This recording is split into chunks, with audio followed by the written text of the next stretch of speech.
रामायण का वास्तविक ग्रंथ संस्कृत में लिखा हुआ है और यह आपके बच्चों के लिए समझने में कठिन हो सकता है। हालांकि यदि आप अपने बच्चों को पौराणिक महाकाव्य से परिचित करवाना चाहते हैं तो यहाँ बच्चों के लिए कुछ कहानी दिया हुआ है जो निम्न प्रकार है। हनुमान जी को बजरंगबली क्यों कहा जाता था? आपने रामायण देखा होगा, लेकिन हनुमान जी को बजरंगबली क्यों कहा जाता है इसका भी एक कारण है, सुनिए। एक बार जिज्ञासु हनुमान जी ने सीता माता को सिंदूर लगाते हुए देखा तो वे आश्चर्यचकित रह गए। हनुमान जी ने सीता माता से पूछा कि आप यह सिंदूर अपने माथे पर क्यों लगाती हैं? उनकी इस जिज्ञासा से खुश होते हुए सीता माता ने जवाब दिया कि वह यह सिंदूर भगवान श्री राम की लंबी आयु के लिए लगाती हैं। यह सुनने के बाद हनुमान जी ने भी अपने पूरे शरीर को सिंदूर से लिप्त कर लिया। हनुमान जी को देख कर श्री राम जोर से हंसने लगे और उन्होंने हनुमान जी को पास बुलाया और कहा, मैं आपके प्रेम और भक्ति से प्रसन्न हूँ और अब से लोग आपको बजरंगबली के नाम से जानेंगे।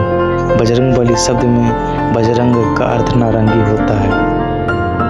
अब सुनिए दूसरी कहानी, भगवान राम की बहन शांता। क्या आपने कभी गौर किया कि भगवान राम की एक बहन भी थी जिसका नाम शांता था? 3 भाइयों के अलावा श्री राम की एक बहन भी थी। इस बारे में बहुत कम लोग जानते हैं और यह भी माना जाता है कि राजा दशरथ के बाकी 4 बेटों को शांता के बारे में नहीं बताया गया था।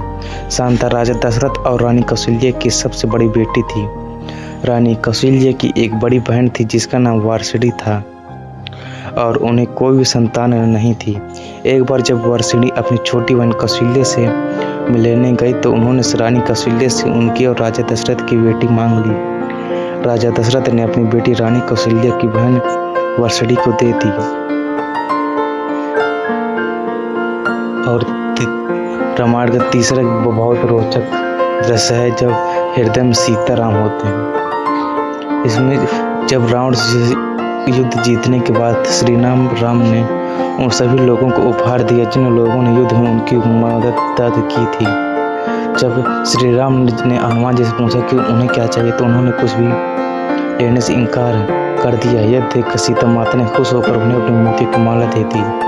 हनुमान जी ने वह उपहार स्वीकार कर लिया और दरबार के कोने में बैठकर वे माला के हर एक मोती को अपने दांतों से तोड़ने लगे। आश्चर्यचकित होकर सीता माता ने पूछा कि वे सभी मोतियों को क्यों तोड़ रहे हैं। तब हनुमान जी ने जवाब दिया कि वे मोतियों से श्री राम को खोज रहे हैं किंतु अब तक ढूंढ नहीं पाए हैं। सभा में बैठे सभी लोग हनुमान जी की भक्ति पर जोर से हंसकर पड़े और उनमें से एक ने पूछा, हनुमान, यदि आपके शरीर में भी श्री राम वास करते हो तो? जवाब में हनुमान जी ने जय श्री राम कहते हुए अपने हाथों से सीना चीर दिया।